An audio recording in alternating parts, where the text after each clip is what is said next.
जाता है फिर भी तुमको ये बात समझ में ना आए तो इसमें रामायण गीता और भागवत वेद पुराण शास्त्रों की क्या गति। तो बात यह है, ये किराए का मकान है। जैसे ही समय पूरा होगा स्त्री पुरुष बच्चे इस किराए के मकान से निकाल कर बाहर कर दिए जाएंगे और ये मकान जला दिया जाएगा। बस आपका खेल खत्म हो गया। यहीं तक आपके रिश्तेदार कुटुंब परिवार जात बिरादरी मकान धन दौलत बच्चे यहीं तक, इसके आगे कुछ भी जाने वाला नहीं। ना आप कुछ लेकर के आए ना कुछ लेकर जाओ। मूल मतलब यह है कि मनुष्य शरीर उस परमपिता परमात्मा ने क्यों दिया, इसको आप सब लोग समझ लें अच्छी तरह से तो अच्छा होगा। धर्म पुस्तकें रामायण गीता भागवत वेद पुराण क्यों आपके सामने रखे गए? वो इसीलिए रखे गए कि ये जीवात्मा जब से परमात्मा के यहाँ से आया तब से इसे काल की अंधकार नगरी में, जहाँ पर पाप और पुण्य है, जन्म और मरण है, 84 और नरक है, इसमें अपने अपने कर्मानुसार मनुष्य ये कर्म करता है तो जीवात्मा को नाना प्रकार का कष्ट दिया जाता है। उस कष्ट के निवारण करने के लिए, कष्ट से छुटकारा दिलाने के लिए आपको ये मनुष्य रूपी सबसे ऊंचा मकान दे दिया। और ये कहा महात्माओं ने, ऋषियों ने और धर्म पुस्तकों ने, देखो अब की बार तुमको मकान मिल गया है, बुरे काम तो करना नहीं, जितने भी करना अच्छे करना। और मकान इसलिए दिया जाता है कि अब की बार तुम तप करके, तपस्या करके, दान कर, पुण्य कर, सेवा कर, सत्य बोलकर, योग कर, ध्यान कर, ये जिस तरह से भी हो सके उस जीवात्मा को अब की बार मरने के पहले भगवान के पास तक पहुंचा। बस इसी काम के लिए आपको ये मनुष्य शरीर मिला। बाकी ये कहा गया था, महात्माओं ने बताया था कि शरीर की रक्षा करना, खाना भी देना, कपड़ा भी देना और इसकी देखभाल भी करना, इसमें जो जीवात्मा रहती है उसकी भी रक्षा कर लेना। तो जब जीवात्मा को इस मनुष्य शरीर के द्वारा जगा लोगे तो इसको परमात्मा के पास पहुंचा देना, यह है किराए का मकान। और अपना काम करने के बाद मकान को खाली कर देना। लेकिन हम लोगों ने अपना काम तो किया नहीं, दूसरों का ये बोझा उठाते रहे और ये कहते रहे ये सारा संसार का सामान तो मेरा है। और ऐसे ही सोच विचार में इंतजाम करते समय में वो समय पूरा हो गया और उसने कहा कि मेरे किराए के मकान को खाली कर दो। तो आप रोगे, चिल्लाओगे, घबराओगे, डॉक्टर बुलाओगे, वैद्य बुलाओगे, लेकिन कोई आपकी सुनेगा नहीं। मकान से निकाल कर बाहर कर दिया तो तुम्हारे लिए और तुम दूसरों के लिए रोते रह जाओगे और रोते हुए चले जाओगे। कोई किसी का नहीं, कहाँ गए कहाँ नहीं गए इसका कोई पता नहीं। जन्मना मरना, जन्मना मरना, 84 जाना, नरकों में जाना, जीवात्मा को कर्मानुसार नाना प्रकार की यातनाएं भोगनी और वहां जाकर के कोई सुनने वाला नहीं है कि हमारी कोई रक्षा भी करे, हमारे दुख को कोई सुने भी। यहाँ मनुष्य पर नाना प्रकार का कष्ट जब आता है तो कोई सुनने वाला नहीं, तो नरकों और 84 में कौन सुनेगा? ये समझने की चीज। तो वास्तव में हम लोग आत्मा का कल्याण करने के लिए, इस जीवात्मा को गति देने के लिए, इस जीवात्मा को जन्म और मरण से बचाने के लिए इस मनुष्य रूपी उत्तम मकान में हम आए थे। और महात्माओं ने इसी की याद दिलाई थी कि इनको बता दिया जाएगा कि मनुष्य रूपी मकान उत्तम बार बार नहीं मिलेगा। तो आप लोग अब की बार थोड़ा समय बचाकर सुबह शाम घर का, खेती का काम, दुकान का काम, नौकरी का काम करते हुए, बाल बच्चों की सेवा करते हुए थोड़ा समय बचाओगे सुबह शाम तो इस जीवात्मा का भी कल्याण हो जाएगा। लेकिन हम लोगों ने तो ये समय बचाया नहीं, दिन और रात दुनिया के काम में लगे रहे और वो समय आ गया मौत का, तो मौत लेकर के चली गई, शरीर को जला करके खाक कर दिया। तो बतलाओ अब आपने अपने लिए क्या किया? कुछ भी नहीं। तो मेरे कहने का मतलब सीधा साधा समझो, मैं तो हूँ धार्मिक। वास्तव में जब मनुष्य चारों तरफ बुराइयों में फंस जाता है तो ये तो बताना ही पड़ेगा कि बुरे का परिणाम बुरा और अच्छे का अच्छा। बुरा करोगे, चोरी करोगे, धोखा दोगे, बेईमानी करोगे, झूठ बोलोगे, किसी को मारोगे, छल करोगे, कपट करोगे, दुराचार करोगे तो तुमको ये सब अपराध लग जाएंगे और फिर तुमको इसकी सजा भोगनी पड़ेगी। तो ये तो आप जानते ही हो कि तप करने से राज मिलता है और राज करने से नरक मिलता है। ये तो आपको महात्मा जंगल में तप करते थे, सत्य बोलते थे, सेवा करते थे, दया करते थे, प्रेम करते थे, योग करते थे। उससे जब कभी हो गया उनका योग भ्रष्ट हो गया तो राजा बन गए। और राजा बनने के बाद जब सभी सामान संसार के मिल गए तो फिर नरक को चले गए भोगने के बाद। तो इंद्रिय भोग से, राजभोग से, ये सभी वैभव भोग से मनुष्य कुकर्म करता है और फिर नरक में चला जाता है। और जुग जुग तक वो आत्मा नरकों में पिटती रोती चिल्लाती रहती है, फिर उसको ये अवसर नहीं मिलता है। तो अब तो आपको ये जानना ही चाहिए, आप तो कोई यहाँ राजा नहीं हो, आप तो एक सामान्य व्यक्ति हो, हम भी सामान्य आदमी हैं, आप भी सामान्य आदमी हो। तो सामान्य आदमी समझ सकता है, सामान्य आदमी कुछ कर सकता है। अब तो आपके लिए भोग नहीं, लेकिन भोगों के लिए आप किस तरह से सुबह से शाम तक कि मैं राजा बन जाऊं, मैं मुझे बहुत भोग मिल जाए, मुझे बहुत सामग्री मिल जाए, मैं ये काम कर लूं, आनंद को ले लूं, इस तरह से ये सभी में सुबह से शाम तक लगे हुए हो, तो ये दिन और रात जो आपने बिता दी, समाप्त कर दी, तो क्या इसके लिए और कोई दिन रात आपके लिए आएगी? एक दिन निकल गया, दूसरा दिन आना नहीं है, वो दिन तो आपका खत्म हो गया। उम्र में से एक दिन और रात चला गया तो दोबारा आएगा नहीं। तो इसलिए नर नारी, बच्चियों बच्चियों, जिस काम के लिए आए हो वो भी थोड़ा बहुत काम सोचो करने के लिए। इस जीवात्मा को बचाओ नरकों से, 84 से, जन्म से, मरण से। और हम लोग तो हमेशा आपको अच्छी शिक्षा देंगे, बुरी तो शिक्षा देंगे नहीं। तो मैं आपको थोड़ा सा एक परिचय बता दूं। आपने ये तो सुना होगा, नाम क्या है? मैं आपकी तरह से एक आदमी हूँ। इस आदमी का नाम है तुलसीदास। छोटा सा एक आश्रम है मथुरा में, जहाँ लोग प्रतिवर्ष आपके राजस्थान के बहुत से लाखों आदमी जाया करते हैं और देख करके आते हैं। मैं धर्म का, सनातन धर्म का प्रचार करता हूँ, सनातन धर्म का मार्ग बताता हूँ और आत्म कल्याण का इनको मार्ग बता करके साधना कराता हूँ। साथ ही साथ में रामायण, गीता, भागवत, वेद, पुराण, शास्त्र, उपनिषद जो उसमें लिखा हुआ है उस शिक्षा को मानता हूँ और फिर माथे इन सब धर्म पुस्तकों को रखता हूँ। लेकिन एक बात यह है कि जय गुरुदेव नाम का प्रचार करता हूँ और जय गुरुदेव नाम उस परम पिता परमात्मा का सर्वशक्ति मानता हूँ। मैं उसका प्रचार करता हूँ। अगर आपको इससे कोई इतराज है तो मैं धर्म पुस्तकों को सामने रख दूंगा। कहीं कोई उन्होंने कुछ कह दिया, कहीं कुछ कह दिया, कहीं कुछ कह दिया। अरे हनुमान जी तो आपको यही बताते हैं कि जय जय हनुमान गोसाई कृपा करो, गुरुदेव की नहीं। गुरु ब्रह्मा गुरु विष्णु गुरुदेवा, धन धन गुरुदेव, दया सिंधु पूर्ण धरि नित्य करो तुम सेव, अचल भक्त मोय देव प्रभु। तो असल में गुरु से, वो जो गुरु सबका सर्वशक्तिमान है, तो बाबा जी उसी का प्रचार करते हैं, किसी आदमी का प्रचार नहीं करते। परमात्मा का प्रचार करते हैं, उसके नाम का प्रचार करते हैं। आपको तो कोई इतराज होना ना चाहिए। उसी में ब्रह्म आ गया, उसी में राम आ गया, उसी में कृष्ण आ गया, सब कुछ उसी में आ जाता है, कोई चीज छूटती नहीं।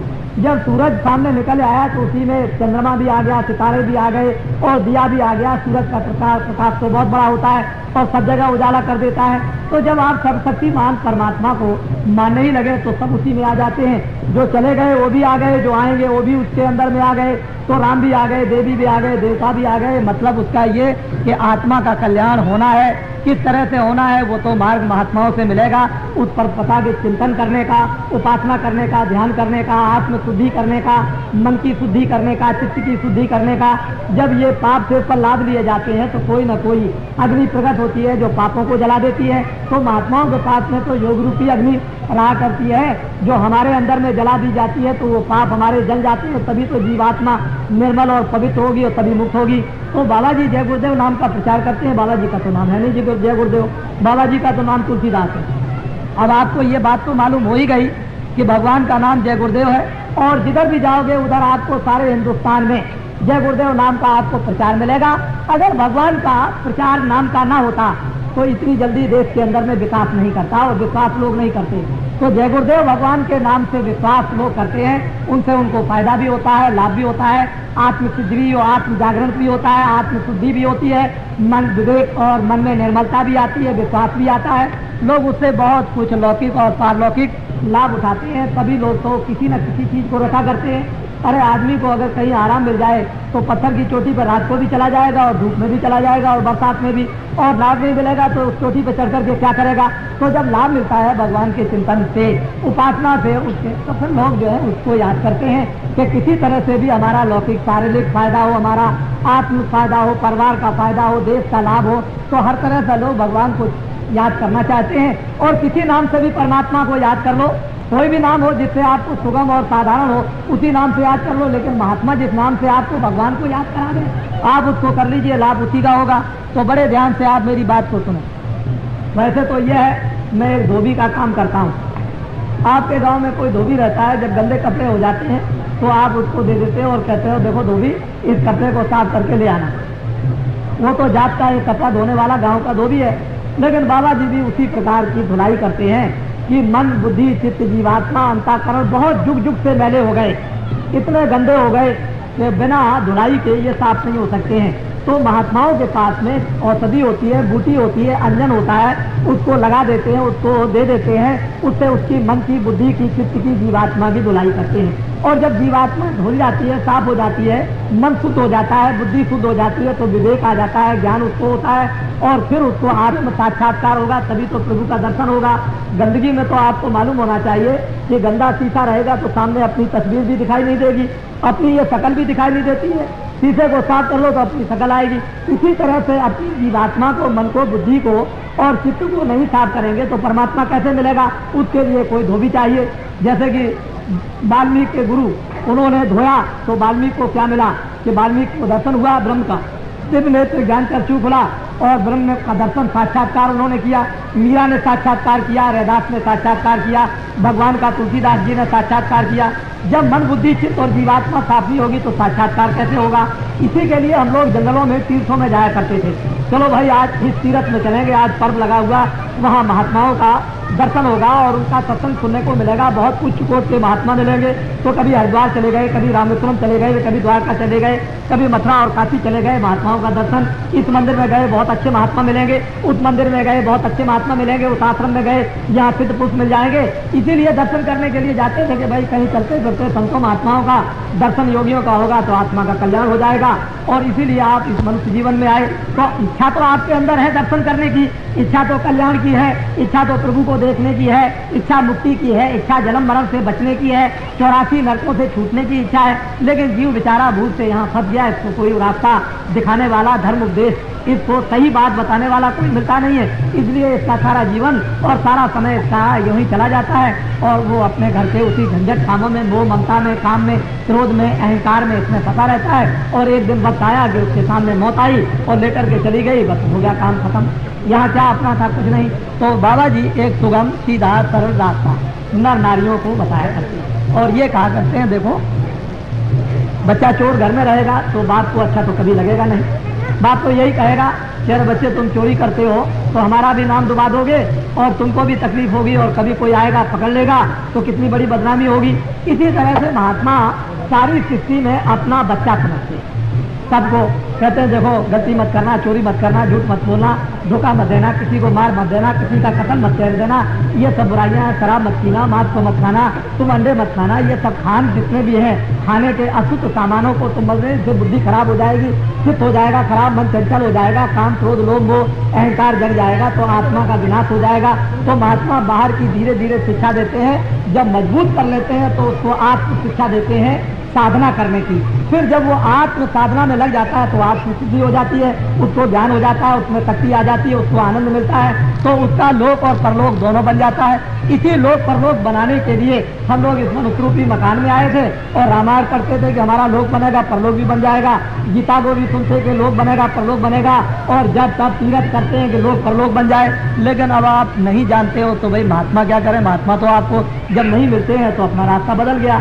अब यह तो गलती है आपकी या महात्माओं की गलती है कि हमको आकर के उनको अपना धर्म उपदेश देना चाहिए, हमको अच्छी अच्छी बातें बताते, बुरी बातों को हमको जो हम उसमें फंसे थे छुड़ा लेते तो आज अच्छे रास्ते पर तो जीवन हमारा सुखमयी, शांतमयी, गांव गांव में, परिवार परिवार में बन जाता, हम निरोगी हो जाते, कोई बीमारी नहीं होती, कोई लड़ाई झगड़ा नहीं होता, सब एक दूसरे के काम आते, सब में प्रेम होता और सब लोग आपस में मिलजुल करके रहते। तो ये इस तरह के संकट आपके सामने जो द्वंद्व, लड़ाई झगड़ों के हो रहे हैं वो नहीं आपके सामने आते। लेकिन आपने ये सोचा कि महात्माओं की क्या जरूरत है? महात्माओं की तो इतनी जरूरत जितनी माता पिता की जरूरत नहीं, महात्माओं की इतनी जरूरत है जितनी राजा की जरूरत नहीं, महात्माओं की तो इतनी जरूरत है कि कपड़े न पहनो तब भी काम चल जाएगा। लेकिन महात्मा मिलना चाहिए क्योंकि इससे तो सभी काम बनेंगे। इधर आपको ये भी बन जाएगा कि कैसे रहना है, कपड़े कैसे पहना है, किस काम के लिए आए हो, क्यों कपड़ा पहना जाता है, क्यों खाना खाया जाता है, मनुष्य रूपी मकान में कौन रहता है, ये सब चीजें आपको महात्माओं के द्वारा मालूम हो जाएंगी। तो अंतिम लक्ष्य तो आपको अपने कल्याण का ही प्राप्त करना है, अपने घर को ही पाना। घर छोड़ दिया, परदेश में आकर के मारे मारे फिरते हो। तो इसलिए नर नारी, बच्चे बच्चियों, अब आपको ये तो जान करके दुख होता ही है कि सारा संसार इस समय पर नष्ट भ्रष्ट मानो हो गया और नष्ट भ्रष्ट होने से जब खान पान खराब हो गया तो बुद्धि में अविवेक नहीं रह गया, बुद्धि हो गई मैली और मैली बुद्धि से अब लोग कुकर्म करने लगे और कुकर्म करने से बीमारी, लड़ाई झगड़ा, अशांति ये आनी जरूरी है। ये तो समाज घर में ये आ गई। अब अगर आप इस बीमारी से जो तरह तरह की बीमारी लग गई, तरह तरह का प्राश्चित लग गया, तरह की जहरीली हवाएं जो आ रही, इससे आप बचना चाहते हो तो रामायण में बिल्कुल साफ स्पष्ट लिखा हुआ कि जीवन के कष्ट और कलेश से यदि तुम मुक्ति पाना चाहते हो तो भगवान का भजन आपको करना होगा, ईश्वर का भजन आपको करना होगा। और कब की जो महात्मा आपको ईश्वर का भजन बता दें कि ये परमात्मा का भजन है, उसको करने लगे तो ये सब व्याधि संकट आपका दूर हो जाए और फिर आपको किस तरह की शांति, आपको किस तरह की आपको शुद्धि आप में आ जाए, कैसे आप अपने यानी आत्मा को, जीवात्मा को आप जगा सकते हो। लेकिन जब तक महात्मा नहीं मिलेंगे तब तक ये सब संकट आपके सामने आए। और आप लोग जो है जब कभी महात्माओं की बात सुनते हैं तो बुराई में लग जाते हैं। आपको क्या मिलेगा बुराई करने से, या बुराई सुनने से आपको क्या मिलेगा? दूसरे की बुराई सुनोगे, दूसरे की बुराई करोगे और सिर पर अपने पाप लगेंगे। अरे रामायण में, गीता में तो लिखा हुआ बिल्कुल स्पष्ट, कभी दूसरे की बुराई सुनना ही नहीं, न बुराई को करना। अरे जितनी हो सके किसी की अच्छाई करो और जो हो सके किसी की भलाई करो, किसी की सेवा कर दो। तो तुम अगर हो सकता है तो सत्य बोलो, क्यों गाली किसी को देते हो? तो मनुष्य जिस काम के लिए आया और मनुष्य इतना ज्ञानवान वो काम तो करता नहीं है, अज्ञानी काम करने लगा और ऊपर से गंदगी को लादते लादते इतने दिन हो गए। इस गंदगी को दूर कौन कर सकता है? अब तो ये आप सोचना समझना चाहिए। बाहर के पानी से आप चाहते हो कि गंदगी दूर हो जाएगी, तो बाहर के पानी से तो गंदगी दूर होगी नहीं। वो तो महात्माओं के पास में निर्मल जल होता है। आत्म सिद्धि का जब निर्मल जल होता है महात्माओं के पास में, और वो जब जल छिड़का जाता है तो आत्म शुद्धि करता है और वो गंदगी को दूर कर देता है, धोकर के साफ करता है। तो ये जीवात्माएं निर्मल पवित्र इस मनुष्य रूपी मकान में होती हैं, तभी ये कृतार्थ हो सकेंगी, नहीं तो बहुत मुश्किल होगा। तो अब तो ये तरह तरह के कष्ट आपके सामने आए।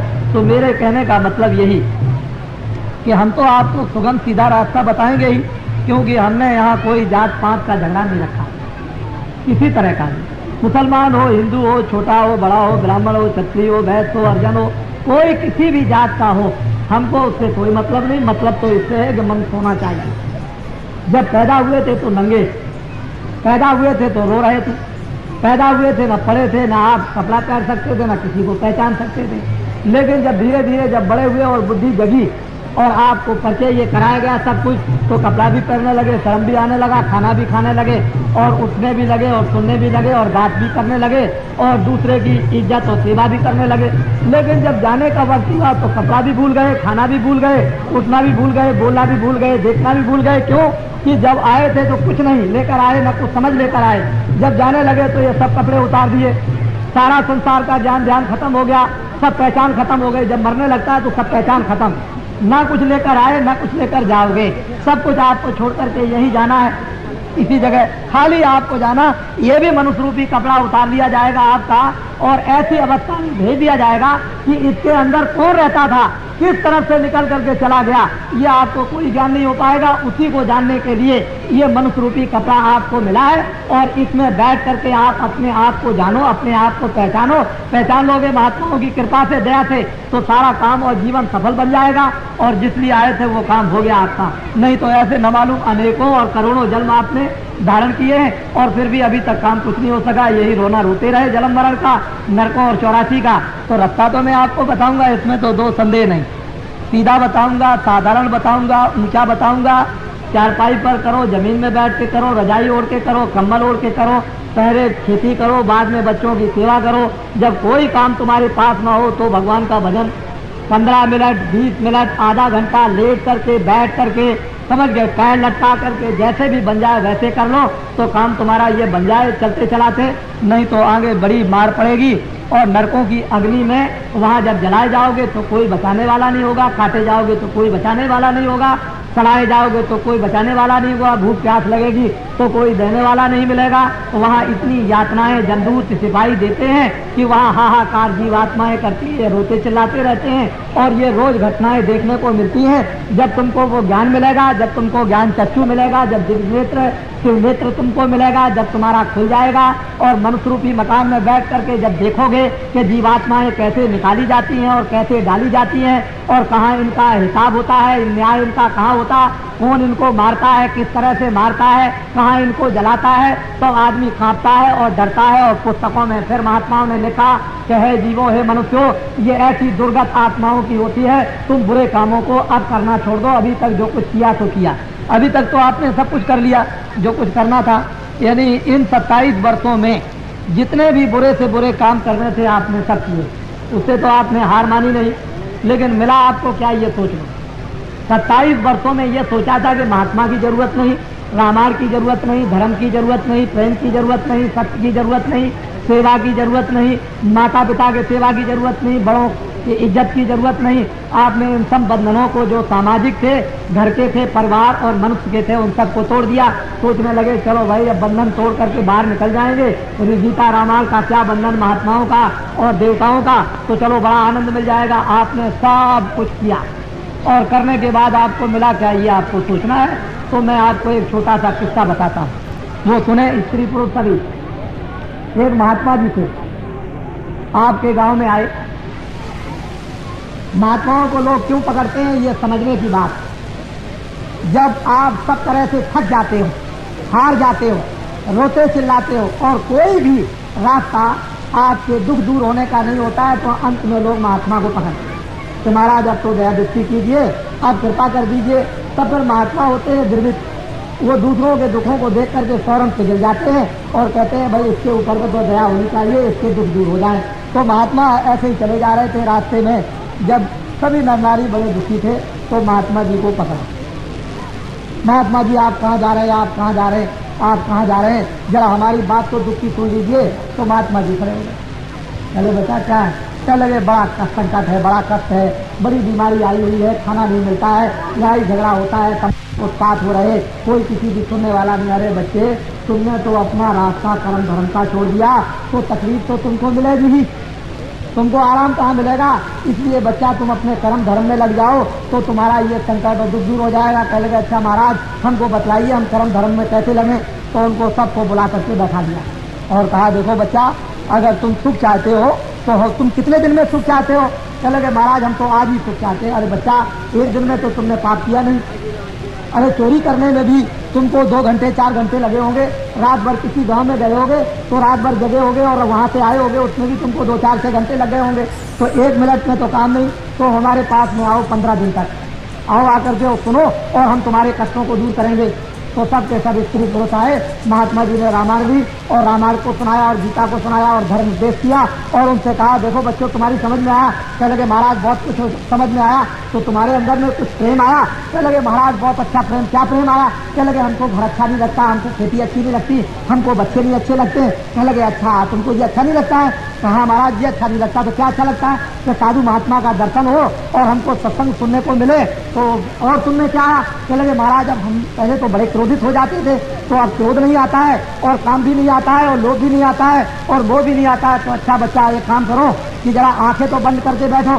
तो आंख बंद करके जब बैठे तो सामने परमात्मा का एक दीपक जलता हुआ, जैसे मंदिर में दीपक जलता है उजाला होता है, ऐसे ही मनुष्य रूपी मंदिर में एक दीपक जलता हुआ दिखाई दिया। लोग बड़े प्रसन्न हुए, महाराज उजाला हो गया, प्रकाश हो गया, एकदम से अंधेरा दूर हो गया।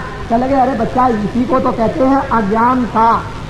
अज्ञान की रात्रि को खत्म करो और ज्ञान के दीपक को इस मनुष्य रूपी मकान में जलाओ।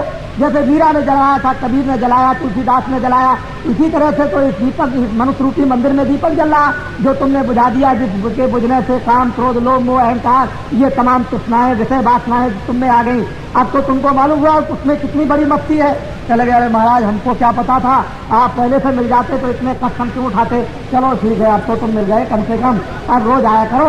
वो सारा गांव का गांव, सारा शहर का शहर चोर था, शराबी था, कबाबी था, लड़ते थे, झगड़ते थे। महात्मा जी ने 1 महीने में बैठा करके सबको शांत कर दिया और प्रेम से रहने लगे। कोई किसी की चोरी नहीं करता है, कोई झूठ नहीं बोलता, धोखा नहीं देता, कोई लड़ाई नहीं करता है। स्वर्ग जैसा शहर बन गया, स्वर्ग जैसे मनुष्य बन गए, जैसे देवता रहते हैं उस तरह से। तो महात्माओं के सत्संग से क्या होता है, दर्शन से क्या होता है, उनकी सेवा से क्या होता है। लोग इसको समझते नहीं कि महात्माओं के अंदर और बाहर क्या चीज रहती है। वो उनके पास में संसारी धन नहीं, लेकिन संसारी धन भी है और परमार्थ का भी धन, ईश्वरी धन भी है उनके पास, आत्माओं का धन भी है, शरीर की रक्षा का भी धन है और बुद्धि का भी ज्ञान है और आत्मा का भी ज्ञान है। ये सब कुछ धन उनके पास लोग परलोक के रहते हैं। जब लोग उनके पास जाते हैं तो सब कुछ चीजें प्राप्त करते हैं, और जब उनको चीजें प्राप्त होती हैं तो शरीर भी प्रसन्न हो गया, शरीर भी निरोगी हो गया। तो शरीर जब निरोगी रहेगा तो भगवान का भी भजन होगा, शरीर रोगी रहेगा तो भगवान का भी भजन नहीं। तो महात्मा के दर्शन करने से, सेवा करने से, सत्संग के सुनने से क्या चेतना आती है, क्या जागृति आती है, क्या पाप करते हैं, किस तरह की मलिनता दूर की तरह करते हैं, और सबके ऊपर में किस तरह की दया की वर्षा करते हैं, और उनके दुखों को किस तरह से दूर करते हैं, ये तो महात्मा ही जानते हैं। सारी सृष्टि को अपना बच्चा समझते हैं, जितने भी छोटे बड़े मनुष्य हैं उनको सबको अपना बच्चा समझते हैं, और अपने बच्चों को दुखी देख करके उनका हृदय बड़ा दुखी होता है। लेकिन अब माँ बाप घर में हो और बच्चे गलत काम करते हो तो माँ बाप तो रोएंगे ही, लेकिन बच्चा भी गलत काम से रोएगा, वो भी चिल्लाएगा। अंत में जब वो बहुत रोता रोता थक जाएगा तो माता पिता के पास आता है कि हमको आप माफ कर दीजिए, अब हम गलती नहीं करेंगे कभी। तो माता पिता उसको माफ करते हैं। इसी तरह से ऋषि मुनि महात्मा राम कृष्ण कबीर रैदास तुलसीदास, मुसलमानों में मोहम्मद, ईसाइयों में ईसा मसीह, ये सब महात्मा जो थे एक तरह से माता पिता की तरह से हमारे ऊपर में रक्षा और सेवा करते थे, और इसीलिए हम उनको मानते हैं कि ये राम थे, कृष्ण थे, ये कबीर थे, हमारे स्वामी थे, हमारे देवता थे, हमारे महात्मा थे। इन्होंने हमारी सेवा की, हमारी रक्षा की, हमारे ऊपर में दया की। तो महात्मा हमेशा परोपकार करते हैं, उपकार भी करते हैं और परोपकार भी करते हैं। लौकिक उपकार से शरीर की बीमारियां दूर करते हैं और परोपकार से आत्मा को परमात्मा से मिला देते हैं। तो हम लोगों ने जाना आना छोड़ दिया, मिलना जुलना छोड़ दिया, उनकी बात को सुनना छोड़ दिया। आज जिधर भी जाइए चारों तरफ कोहराम मचा हुआ। तो मैं गांव वासियों से प्रार्थना करूंगा कि आप लोग कभी भी, जब कभी भी कोई महात्मा आपके यहाँ आए और आपको सत उपदेश करें, अच्छी बातें बताएं, तो गांव के आदमी 1 घंटे के लिए, 2 घंटे के लिए अपने काम काज को छोड़ करके फौरन इकट्ठे हो जाया करें। और अच्छी बातें 2 भी मिले, 4 भी मिले, 10 बातें भी आपको अच्छी मिल जाए, उसको लेकर के चले आए आप। और एक एक बात को आज छोड़ दें। एक बुराई को आज छोड़ दिया, एक कल छोड़ दिया, एक परसों छोड़ दिया, एक चौथे दिन छोड़ दिया, तो थोड़े दिन के बाद, महीने के बाद में फिर आप देखो कि क्या होता है, क्या नहीं आपको मिलता है। लेकिन आप अगर एक एक चीज को एक एक दिन नहीं छोड़ेंगे, एक आदमी सब चीजों को एक दिन नहीं छोड़ सकता है, तो थोड़े देर के लिए काम छोड़ करके चले आए तो ये मत समझो कि मेरी खेती में नुकसान हो जाएगा, मेरे घर में कोई नुकसान हो जाएगा, मेरा कोई नुकसान हो जाएगा। धर्म उपदेश सुनने से, महात्मा के दर्शन करने से, अच्छी बातों को सुनने और समझने से खेती का नुकसान, जानवरों का नुकसान, घर में नुकसान नहीं बल्कि बीमारी को छोड़ करके भी चलाए और यहाँ से वापस लौट करके जाए। और बीमार भी उस प्रेमी का दर्शन यदि करता है, जो प्रेमी उस महात्मा के दर्शन करने के लिए गया, तो उसकी बीमारी छूट जाती है, बीमारी से वो मुक्त हो जाता है, बीमारी उसकी दूर हो जाती है, उसका बुखार उतर जाता है। इसलिए हम लोग महात्माओं के पास जाते थे, कुछ औषधि ले आएंगे, कुछ दवा ले आएंगे, कुछ आशीर्वाद ले आएंगे, कुछ मिल जाएगा हमको, और मिल करके हम लोग सबके सब अच्छे हो जाएंगे। तो हमने तो हमेशा लोगों को फायदा लाभ पहुंचाने की चेष्टा की है। और हमारे पास तो अधिकांश में किसान मजदूर, जगह जगह देहातों में किसान मजदूर हैं। हमारे पास में शहर के आदमी बहुत कम है, ये आप समझ लो निश्चित कि जो लाख 2-2 लाख, 4-4 लाख, 5-5 लाख और 10-10 लाख आदमियों की रोज रोज जो भीड़ होती है, वो सब किसान और मजदूर है। और हम किसान और मजदूरों को ही चाहते हैं, हमको धनी मानी नहीं चाहिए, हमको वो मतलब ये है कि बड़े बड़े पूंजीपति नहीं चाहिए।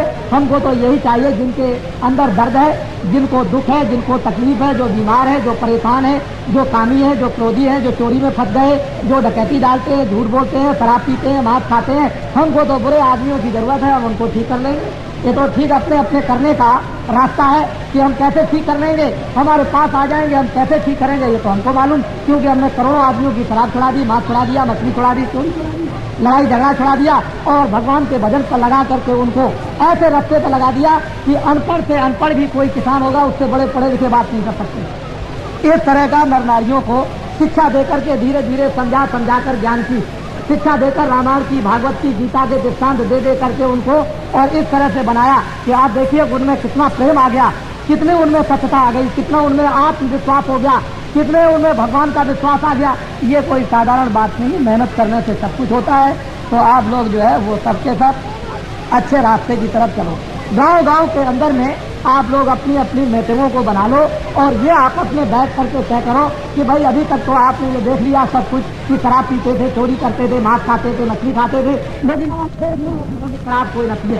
एक ही काम हाथ में ले लो कि हम लोग आपस में भाई शराब पीना छोड़ दो, शराब बहुत खराब चीज है, बुद्धि को नष्ट करती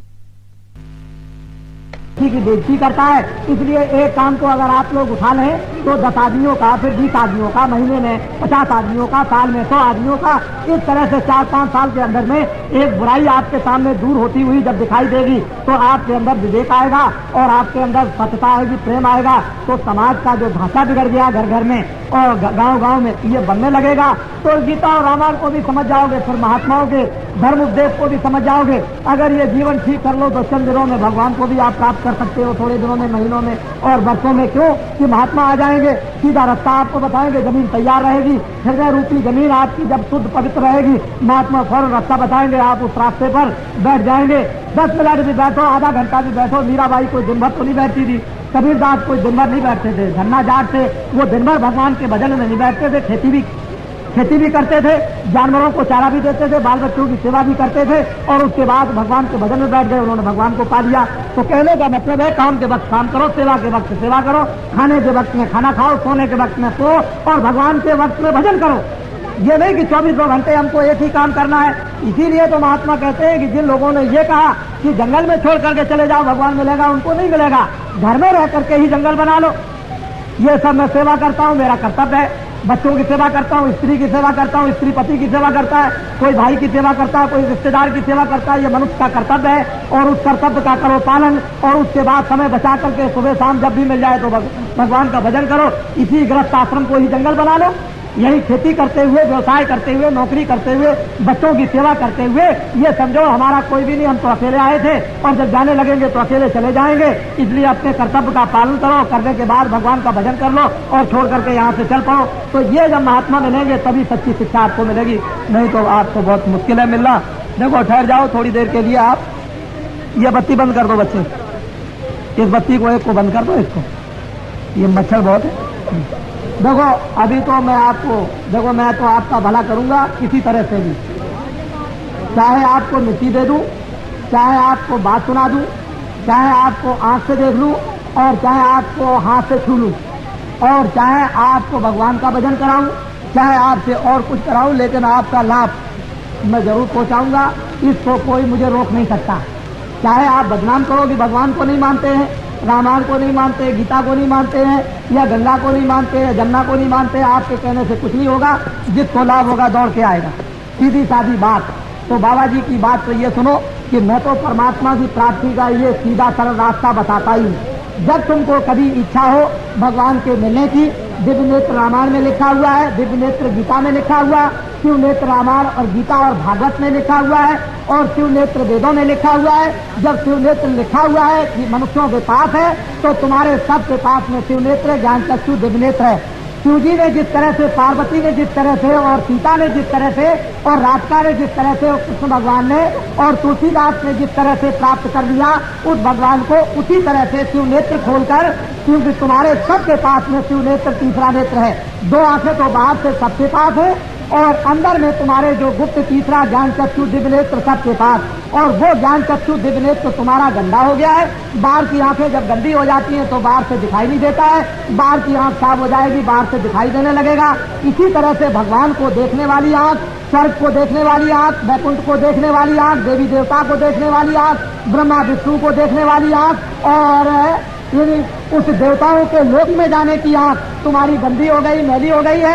उस आंख को तुम सुगम और साधारण रास्ते से साफ करवा लो और मनुष्य रूपी मकान में जब दिव्य नेत्र ज्ञान चक्षु खुल जाएगा तो यहीं से बैठ करके तुमको दिखाई देने लगेगा स्वर्ग भी और वैकुंठ भी और सूर्यलोक भी और चंद्रलोक भी। ऐसा सुगम रास्ता तुम्हारे मनुष्य रूपी मकान में सबके पास है। बाबा जी कोई भेदभाव नहीं रखते हैं, ये नहीं रखते हैं कि आप चले आए आपको नहीं, ऐसा नहीं। सबको शुभ अवसर मिलना चाहिए क्योंकि ये मनुष्य हैं, इनको फिर अवसर नहीं मिलेगा। अब मनुष्य जीवन का अगर इनको अवसर मिल जाए कि मुझे भी अवसर मिल जाए तो फिर क्या है, जब बरसात आती है किसान जब खेती बो देगा समय से तो खेती में अनाज हो जाएगा, बरसात निकल गई फिर बोएगा तो अनाज नहीं होगा। ये मनुष्य रूपी जीवन आपको मिला हुआ है और महात्मा सबको ये अवसर दे दें कि इस तरह से तुम्हारे अंदर शिव नेत्र ज्ञान चक्षु है और सब लोग उसको शुद्ध साफ कर सकते हैं और सबको खोलने का जन्मजात का अधिकार है। तो तुमको सबको रास्ता मिलना चाहिए। अपने अपने घर में बैठ करके करो तो देख लो तुम्हारी समझ में आ जाएगा। जब तुम्हारे अंदर बुझा हुआ दीपक जलेगा, आंख खुल जाएगी, तो अपने आप ज्ञान का प्रकाश आपके सामने आएगा, आनंद आएगा, शक्ति आएगी, प्रेम आएगा, भंडार खुलेगा, दुनिया के दुख और दर्द तुम्हारे दूर होंगे। तो ऐसा सुगम और सीधा रास्ता तो बाबा जी बताते हैं। और आपको जब कभी इच्छा हो तो जय गुरुदेव नाम का प्रचार करते हैं हिंदुस्तान में, आप चले आइएगा और ये कहिएगा कि मैं भगवान के रास्ते पर चलकर उस परमात्मा को अपने ज्ञान चक्षु दिव्य नेत्र के द्वारा देखना चाहता हूँ। तो बाबा जी आपको सुगम सीधा रास्ता बताएंगे। तो देने लेने की बात कुछ भी नहीं है। और अपने घर में बैठकर ये जरूर है कि जब कभी पास में सत्संग हो तो सत्संग को सुनने के लिए चौमू आ जाए, या उस गांव से आपके इस गांव में आ जाए, या यहाँ से सामौद चले जाएं। पास में कभी सत्संग हो तो वहाँ पर जाना चाहिए, क्योंकि रामायण भी यही कहती है कि हे केवट तुम जाओ, ये तो भजन करने का रास्ता है, मैं तुमको रास्ता बताता हूँ और घर में जाके भजन करना, लेकिन हमारा दर्शन करने के लिए और दर्शन देने के लिए अयोध्या में जरूर आना।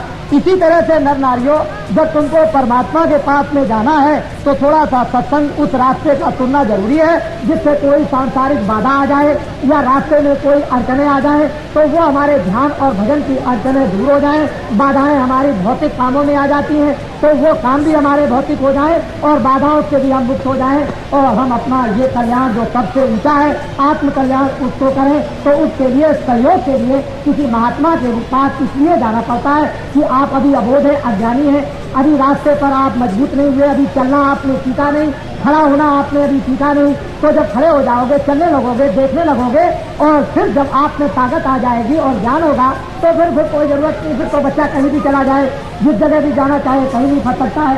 लेकिन जिसमें ताकत नहीं होगी गिर जाएगा, जिसमें ज्ञान नहीं होगा फंस जाएगा, जिस जो रात्रि कहीं न कहीं उड़ जाएगा, उसके सामने और रात्रि को दिखा देंगे और होता है ध्यान के सामने आता है थोड़ा रहेगा। लेकिन 10 मिनट 15 मिनट आधा घंटा घर में बैठकर थोड़ा बहुत भगवान का भजन किया करो। और अगर मन में तुमने प्रतिज्ञा कर ली कि आज से मैं शराब नहीं पीऊंगा, आज से मैं गांजा नहीं पीऊंगा, आज से मांस नहीं खाऊंगा, आज से चोरी नहीं करूंगा, आज से डकैती नहीं करूंगा, आज से किसी को सताऊंगा नहीं, तुम अगर मन में अपने प्रतिज्ञा कर लो तो आज मतलब यह है कि वो परमात्मा उसमें सहयोग देने लगेगा और महात्माओं की भी कृपा होने लगेगी, काम होने लगेगा। लेकिन आपने भलाई के लिए तो प्रतिज्ञा आपको मन में करनी पड़ेगी, बिना प्रतिज्ञा किए हुए नहीं। तो इसलिए आप ये बात सुने, हम तो आपको कुछ ना कुछ देंगे। अभी थोड़ी देर के बाद जब हमारा सत्संग समाप्त होगा तो हम आपको एक भभूत देंगे, आप पहले उससे परीक्षा कीजिए। जब भभूत से आपको परीक्षा होगी तो बाबा जी की भभूत से 1 आने हमको लाभ हुआ, 2 आने लाभ हुआ, कोई कहेगा 4 आने लाभ हुआ, कोई कहेगा 8 आने लाभ हुआ, कोई कहेगा 10 आने लाभ हुआ, ये तो आपको शारीरिक लाभ होगा। लेकिन आत्मिक लाभ तो आपको भजन करने से होगा। आत्मिक लाभ तो मतलब ये जब होगा जब रास्ता आपको मिल जाएगा और आप परमात्मा का आप भजन करने लगेंगे तभी होगा। और ये जो बाहर के लाभ हैं, जैसे डॉक्टर जब बीमारी लेकर जाते हो तो दवा दे दिया, अच्छे हो गए, लेकिन फिर बीमार पड़ोगे तो फिर आपको दवा खानी, फिर आप बीमार पड़ोगे, फिर दवा खानी, फिर अच्छे हो जाओगे, फिर बीमार पड़ोगे। तो महात्मा आपको कुछ ना कुछ बिना दवा के और बिना यानी किसी मुसीबत से आपको कुछ ना कुछ फायदा पहुंचाए। तो उसी तरह से हमको भी चाहिए कि अब रोग न बुलाएं, बीमारी को ना आने दें, बीमारी को रोकें। किन कारणों से बीमारी आती है उसको आप सबको समझना चाहिए। तो बाबा जी भभूत भी बांट देंगे, भगवान के मिलने का रास्ता भी देंगे। अब आप एक किस्सा सुन लें, मुझसे कोई नाराज न हो, मैं एक सीधा साधा आदमी हूँ। वैसे लोग मुझे बहुत बदनाम करने की कोशिश करते हैं, सोचते हैं बाबा जी को बदनाम कर दिया जाए। बाबा जी ने तो कभी नाम बदला नहीं, बाबा जी का नाम तुलसीदास आश्रम मथुरा में मैंने तो कभी बदला नहीं। मैंने ना कभी गांधी कहा और न मैंने कभी मोहम्मद कहा, न मैंने कभी राम कहा और न मैंने कभी कृष्ण कहा। मैं न भगवान बनता हूँ और न मैं महात्मा बनता हूँ, मैं तो आपका सेवक हूँ और बराबर सब जगह यही कहता रहता हूँ कि धोबी का काम करता हूँ और धोबी की सेवा सबसे छोटी होती है। और वो गंदे कपड़े को साफ किया करता है और गंदा कपड़ा साफ करके दे देगा, तुमको प्रसन्नता होगी। तो बाबा जी भी इसी तरह से मन बुद्धि चित्त को धो करके जीवात्मा को धोते हैं, साफ करके देते हैं, फिर आप प्रसन्न होते हो, फायदा आपका होता है, आनंद आपको मिलता है, शांति आपको मिलती है, ज्ञान आपको मिलता है, शक्ति आपको मिलती है। बाबा जी तो इस मुसीबत में फंसे रहते हैं और आपकी सेवा करते रहते हैं। बाबा जी को न भगवान बनने की जरूरत और न महात्मा बनने की जरूरत, सेवादार जरूर है। बाबा जी कोई दूसरा नाम भी नहीं, आपको हमेशा बताते हैं। लेकिन अगर आप कहते हो कि भाई आप राम हो, आप हनुमान हो, आप कृष्ण हो, आप ये हो, आप वो हो, तो बाबा जी किस किस का मुंह पकड़ेंगे, ये तो आपको समझना चाहिए। बाबा जी तो घर में किसी का मुंह नहीं पकड़ेंगे, कौन किसको राम कहता है, कौन किसको हनुमान कहता है, कौन बालाजी कहता है, और कौन क्या कहता है, और कौन क्या कहता है, कौन चोर कहता है, कौन डकैत कहता है। बाबा जी किसका मुंह पकड़े? तो इसलिए बाबा जी का नाम लिया, बाबा जी का आश्रम मथुरा में, और बाबा जी भगवान के मिलने का सुगम रास्ता बतलाते हैं। और ये गीता रामायण वेद पुराण साहब सनातन धर्म का प्रचार करते हैं। बाबा जी शराब और मांस मछली अंडा और ये चोरी चमारी छुड़ाते हैं। ऐसा काम सारे देश के अंदर घूम घूम करके कर रहे हैं। और देखो जब ये काम लोगों के सामने आ गया तो चारों तरफ जन में चर्चा हो गई। बाबा जी को तो हिंदुस्तान में कौन जय गुरुदेव नाम से नहीं जानता।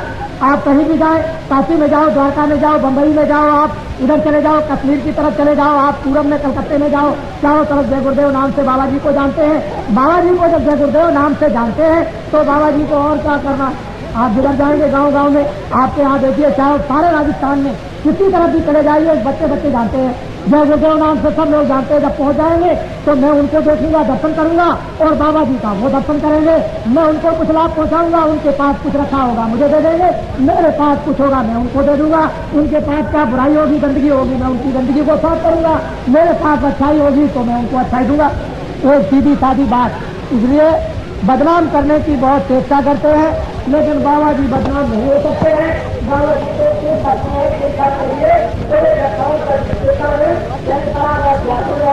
और होते और खाते रहते हैं आपके लिए तो सूली पे चलना पड़ा। और ये तो आपको मालूम है कि जब ऋषियों मुनियों ने बतलाया था कि कंस तुम्हारे पापों का घड़ा भर गया है तो तुम्हारी बहन से एक ऐसा पुत्र पैदा होगा जो तुमको मारेगा, तो कंस ने अपने बहन द्वारोही को जेल में बंद कर दिया और कृष्ण भगवान का जन्म तो जेल में हुआ था। ये तो आपको मालूम होना चाहिए। तो असली बात तो यह है कि जब ऐसे ऐसे देवताओं के लिए ऐसे कष्ट आए जिनको हम मंदिर बना करके पूजते हैं, जिनकी रामायण और गीता को हम पढ़ते हैं, उन लोगों को इतना कष्ट आया, तो अगर ऐसे समय पर हम लोगों को कष्ट आ जाए तो क्या बड़ी बात है। तो कष्ट को झेलेंगे, जो भी कष्ट आएगा इस दुख को दूर करने के लिए, कष्टों को दूर करने के लिए, और धर्म को लाने के लिए, कर्म को लाने के लिए, और सत्य को लाने के लिए, और आत्म कल्याण के लिए जो भी कष्ट आएगा उस कष्ट को सहन करेंगे। उस कष्ट के लिए महात्माओं का तो वेशभूषा होता ही है। इसलिए आपको ये बात बड़ी समझनी चाहिए कि महात्मा किसके लिए होते हैं, आपके लिए। अगर आपको छोड़कर चले जाए तो पहाड़िया की चोटी बैठ जाए, उनको क्या जरूरत है। वो तो वहाँ भी ये जो कुछ उनके भाग में वो वहाँ भी कपड़ा मिल जाएगा और एक चिकन मिल जाएगा और आराम से रहेंगे। लेकिन ये समाज डूब जाएगा, ये आत्मा डूब जाएगी, नरकों में 84 में चली जाएगी। तो इसलिए महात्माओं को आप अपना समझें। तो महात्मा हमारे लिए आते हैं, हमारा काम करते हैं, हमारे दुख को हरते हैं, हमारे दुख को सुनते हैं, हमारी व्याधा दूर करते हैं, लोक को बनाते हैं, पर लोक में जीवात्माओं की रक्षा करते पहुंचाते हैं और जन्म मरण से मुक्त कर देते हैं। ये महात्माओं का वेशभूषा इसीलिए हुआ करता है। लेकिन जो इस वेशभूषे को नहीं समझते हैं तो क्या किया जाएगा। तो इसलिए आप हमको तो आप अपना समझें, और मैं तो आपको अपना समझता ही हूँ कि आप सब मेरे ही हो। हमने तो कोई ऐसा उपदेश किया नहीं है कि जात पात का कोई झगड़ा रख दिया हो कि तुम बहुत खराब हो, तुम बहुत अच्छे हो, और तुम छोटे हो और तुम बहुत ऊंचे हो। हमारे पास तो जो भी आते हैं हम सबको गले मिलाते हैं। आप देखते नहीं हो, सबके बीच में घूमते रहते हैं, सबसे मिलते हैं, कोई भी होगा सबसे मिलते हैं, सबसे बात करते हैं और सबकी बात को ध्यान से सुनते हैं और जितना हो सकता है उतना उनको लाभ पहुंचाते हैं। तो इसलिए आप तो समझें अपना, और मैं आपको समझता हूँ, और मुझसे जितना भी आप लाभ और फायदा उठाना चाहें हम हर तरह से तैयार हैं। लेकिन ये जरूर पूछूंगा, और कभी समय आएगा पूछने का तो ये जरूर पूछूंगा कि आपको हमसे क्या चाहिए, हमसे आप क्या चाहते हैं, कौन सी चीज ऐसी चाहते हैं, कौन मदद लेना चाहते हैं, किस तरह की सेवा आप हमसे चाहते हैं, किस तरह का काम हमसे चाहते हैं। हम जो भी काम चाहेंगे सब करने के लिए तैयार।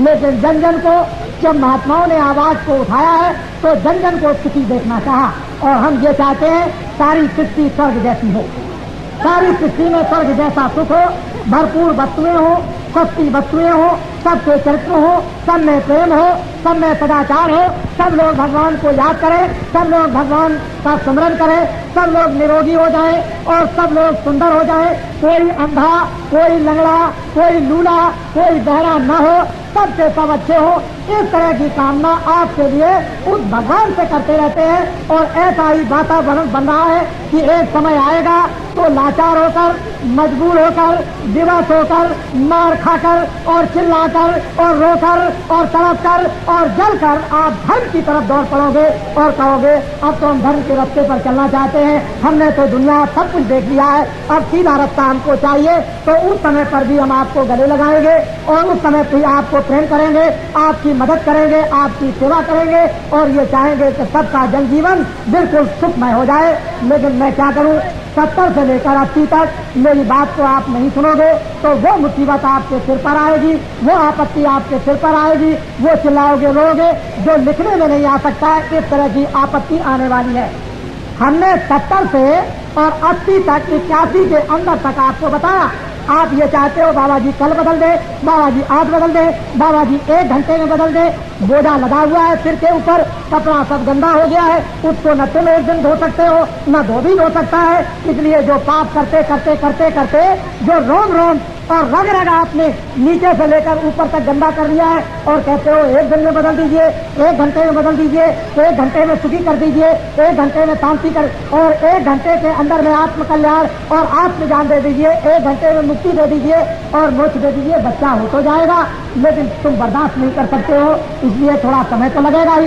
लेकिन 70 से और 80 तक का जो पाठ पढ़ाया वो इसीलिए पाठ पढ़ाया जाता है कि सारी दुनिया के अंदर में एक जन जागरण हो गया धर्म पर चलने के लिए और कर्म को लाने के लिए और सत्य पर और बुराई को छोड़ने के लिए एक अंदर जागरण तो हुआ।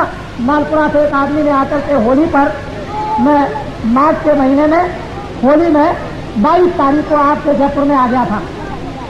आपको आश्चर्य होगा कि मैं 20 तारीख को मथुरा में था, एक दिन रह करके और 22 तारीख को आपके जयपुर में आ गया मार्च में, और 22 से लेकर के मैं 28 तक अपने यानी आपके जयपुर में रहा और 29 तारीख को रात को मैं मथुरा पहुंच गया और मैं बराबर मथुरा ही में हूँ। कल मैं रात को फिर वापस जयपुर आ गया। तो आपको ये जानना चाहिए, ये समझ लेना चाहिए कि बाबा जी किस तरह से मेहनत और परिश्रम आपके लिए करते हैं, लेकिन आप उसको नहीं समझ सके तो मैं इसके लिए क्या करूंगा, क्या आपको समझा सकूंगा। तो बड़ी सीधी सादी बात को उसको सुनने की चेष्टा करें कि बाबा जी चारों तरफ हिंदुस्तान में इस तरह से धर्म का प्रचार कर रहे हैं, कर्म का प्रचार कर रहे हैं कि एक ढंढोरा टूट गया। और बाबा जी से किसी को डरना नहीं चाहिए, क्योंकि बाबा जी सबके हित के लिए काम कर रहे हैं, सबके कल्याण के लिए सोच रहे हैं, सबकी भलाई के लिए, सबकी सुख समृद्धि के लिए। लेकिन बाबा जी से आपको डर क्यों है? असली डर यह है कि बीमारी आपको आ गई, बाबा जी दवा देते हैं, आप अपनी बीमारी के दुख से रोने लगते हो और बाबा जी को गाली देने लगते हो कि बाबा जी हमारे यानी छेड़छाड़ करते हैं। तो मवाद आपको हो गया और बाबा जी चाहते हैं कि जरा सा इसका मवाद खोल दिया जाए तो निकल जाए, रात को ये आराम से सो जाए। लेकिन उस मवाद से आप तड़पते हो और बाबा जी को गाली देने लगते हो कि मेरे मवाद को छूना नहीं, अगर तुमने छू लिया तो मेरे दुश्मन हो। महात्मा जानते हैं कि इसका मवाद निकल जाएगा और ये रात को आराम से सोएगा, कोई तकलीफ नहीं होगी। तो ये दुनिया में जन जन में मवाद आ गया और महात्मा हमेशा इसको निकालना चाहते हैं। जैसे ही मवाद निकला और सबको नींद आ जाएगी और दूसरे दिन मलाद पट्टी बांधी जाएगी और 2-4 दिन में फिर ठीक हो जाएंगे, आराम से सोएंगे और रहने लगेंगे मिलजुल कर प्रेम के साथ में, सब ज्यादा इनकी कट जाएगी। तब आपकी समझ में आएगा कि महात्मा कितना परिश्रम करते हैं, कितनी मेहनत करते हैं। तो ये सब के सब बेचारे बीमार और परेशान और दुखी बैठे हुए हैं और ये कुछ ना कुछ लेने के लिए आए। तो बाबा जी को वो भी देने दीजिए और घबराने की कोई बात नहीं है, समय आने पर सब कुछ समझ में आएगा। देखो देखो नरनारियों, फिर कान खोल कर सुनो, अभी महंगाई और आएगी, कपड़े महंगे होंगे। हम कुछ नहीं जानते कि अभी कपड़े का भाव क्या है, इतना जरूर जान सकते हैं कि पिछले महीने में कपड़े का भाव 2 गुना ज्यादा हो गया। वो मोटा कपड़ा आप खरीदते होंगे, मैं भी सुनता हूँ, 2 गुना हो गया ज्यादा कपड़ा। जितना कपड़ा आज की तारीख तक महंगा हो गया, अभी और महंगा होगा।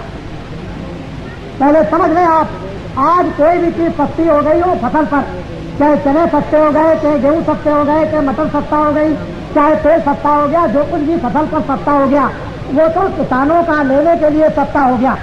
जब किसान दे देगा, इसके घर से जब निकल जाएगा तो उसके बाद में फिर महंगा दूना हो जाएगा। समझ लो आप, किसान मेहनत करते हैं, किसान सुबह शाम जलते हैं, किसान सुबह शाम गलते हैं, ये सारी मेहनत देश के अंदर किसान करते हैं। 90% सारे देश के अंदर में किसान मजदूर और मेहनत करने वाले हैं और इन्हीं से सब कुछ वसूल किया जाता है। यही सुबह शाम में बाल बच्चों के खेती में बाल बच्चों के पहाड़ में बाल बच्चों के हर जगह ये लगे रहते हैं, खून पसीना बहाते रहते हैं और इनके दुख और दर्द को कोई नहीं सुनता, कोई सुनने वाला नहीं। राजा के राज में उस समय पर अगर कोई सताता था और किसान चला गया, सरकार हमको तो आपका अधिकारी और सिपाही सता रहा, फौरन बुलाया और उसके साथ क्या करते थे वो तो आपको मालूम। लेकिन इस समय पर लोग सताए जा रहे, कोई सुनने वाला नहीं, कोई पूछने वाला नहीं, कोई न्याय करने वाला नहीं और कोई रक्षा करने वाला नहीं। न जान की कोई रक्षा करने वाला, न माल की कोई रक्षा करने वाला, न बच्चों की रक्षा करने वाला, न स्त्रियों की रक्षा करने वाला, न जानवरों की कोई रक्षा करने वाला, न धर्म को कोई लाने वाला, न धर्म की कोई रक्षा करने वाला, किसी तरह की कोई भी इस समय पर नहीं। ये व्यवस्था अस्त और व्यस्त हो गई है और तुम किसान यदि चाहते हो कि दिल्ली से मेरी कोई व्यवस्था बना देगा या जयपुर से कोई मेरी व्यवस्था ठीक कर देगा, तो ये कुछ नहीं। आपको जन जन को जगना होगा और महात्माओं की बात को सुनना होगा और जन जन के अंदर में जब ये प्रेरणा आएगी तब जाकर के कुछ काम बन जाएगा, नहीं तो बहुत मुश्किल होगा। सारा किसान इस समय पर रोता और तड़पता है, लेकिन कोई नहीं। मैं भी देहात में घूमता रहता हूँ और मैं भी अभी किसान का ही बच्चा हूँ। अभी मथुरा आश्रम पर आपके राजस्थान के देख करके आए, रात और दिन जग कर और रात और दिन लग करके यानी अनाज उठा करके और रख करके 500 मन अनाज उठा करके और रख करके रात और दिन लग करके आया हूँ और अभी और सोए आया हूँ, जो कि लोग पीछे से अपना उठाते रहेंगे। तो मैं उस तकलीफ को समझता हूँ कि कितनी तकलीफ और कितनी मेहनत होती है, लेकिन लोग नहीं समझते हैं। लोग तो हमको बिल्कुल एकदम से चूस रहे हैं। तो ये सब नक्शा जो किसानों का नर नारी बच्चे बच्चियों का बैठा हुआ है, इनकी तरफ जब तक कोई नहीं देखेगा सामान्य दृष्टि से, तब तक कोई भला नहीं कर सकता है। इसलिए मेरी बात को बहुत दूर तक सोचो और समझो इसके लिए, और नहीं समझोगे तो आपको बड़े संकट आएंगे। अनाज महंगा, कपड़ा महंगा, लोहा महंगा, ये महंगा, खाद महंगी, चीनी महंगी, वो महंगा, वो महंगा, वो महंगा, वो महंगा, सब चीजें अभी महंगी आएगी। व्यवस्था अभी अस्त होगी। अखबार और रेडियो ये झूठ बोलते हैं और किसानों को हमेशा धोखा देते हैं। जितने भी बुद्धिजीवी शहर में रहते हैं वो अखबार और रेडियो में फंस गए हैं। उनकी बुद्धि 24 घंटे चक्कर खाती है। किसानों के दुख और दर्द की बात को वो भी नहीं सुन पाते हैं और किसान बेचारे क्या करें। ये सुबह से शाम तक अपने बाल बच्चों के पालन पोषण करने के लिए किस तरह से मेहनत करता रहता है, इसे फुर्सत मिलती नहीं है। तो इसलिए अखबार और रेडियो की बात को यानी 15 आने क्या, मैं तो 17 आने झूठी समझता हूँ। और जब तक अखबार और रेडियो की बात को आप झूठी नहीं समझोगे, जब तक आपके सामने गरीबी दूर करने का नक्शा सामने नहीं आएगा, सस्ती का नक्शा जब तक सामने नहीं आएगा, जब बाजार में जाओगे सस्ती जब तक चीजें आपको नहीं मिलेगी, जब तक आपके ये कष्ट दूर नहीं होंगे, तब तक विश्वास करने की क्या जरूरत है आपको आपके सामने। और ये सब कुछ आपसे वसूल किया जाएगा। सब कुछ ये देता लेता रहता है, लेकिन ये बेचारा क्या करे, इतना भोला होता है, इतनी मेहनत करता है, इतनी मशक्कत करता है, लेकिन दुनिया के सब लोग इसी को ठगा करते हैं। चाहे वहाँ बाजार में ठग लें, चाहे यहाँ ठग लें, हर तरह से ये रोता चिल्लाता रहता है। इसके कर्म में यही है और हम आपके कर्म बनाना चाहते हैं। आप अपने कर्मों को बिगाड़ना चाहते हो तो अभी पिछले किए हुए कर्म का हाल तो यह है, और बिगड़ जाएगा मनुष्य शरीर का घर तो और बुरी हालत हो जाएगी और तुम्हारी जीवात्मा का हनन और पतन हो जाएगा। तो वहाँ रोते और चिल्लाते रहोगे, कौन सुनेगा। तो बाबा जी तो इसी दुख में आपके कर्म बनाना भी चाहते हैं और जीवात्मा की रक्षा भी करना चाहते हैं और जीवन भी सुखी चाहते हैं, हर तरह से लौकिक और पारलौकिक। तो इसलिए बाबा जी की बात को सुनो। और हमसे आपको कोई स्वार्थ तो है नहीं, हम तो आपसे कुछ चाहते नहीं है। न हमको कोई मंत्री बनना है और न हमको कोई राष्ट्रपति बनना है। हमको तो ये धोबी की सेवा करना है और भगवान का रास्ता बताकर मनुष्य रूपी मकान में मरने से पहले इस जीवात्मा को भगवान की तरफ ले चलना और जन्म मरण से बचाना, यही काम करना। असली काम तो बाबा जी का यह है। तो मेरी बातों को बड़े ध्यान से सुनो और नहीं सुनोगे तो बाद में मानना पड़ेगा आपको, क्योंकि 70 से 80 तक जो कुछ भी बाबा जी कहेंगे वो सब कुछ होने वाला है, न होने वाली कोई बात नहीं होगी। और 70 से और अभी जो कुछ भी हमने 74 तक कहा वो सब कुछ देखने को मिला है लोगों को, और आगे जो कुछ भी आगे तक के लिए कह रहे हैं वो सब कुछ आपको देखने को मिलेगा। बाबा जी की एक बात झूठी नहीं है, इसलिए मेरी निवेदन प्रार्थना है कि हम भारतवासी हैं, हमको कोई विदेश से एक नया पैसा नहीं देता, लेकिन लोग क्या कहेंगे कि वो तो विदेश से खाते हैं, एक नया पैसा कोई भी विदेश का आदमी मुझको नहीं देता है।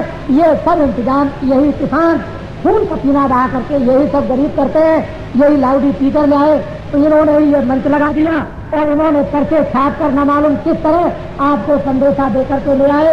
बाबा जी ने इनको एक नया पैसा नहीं दिया।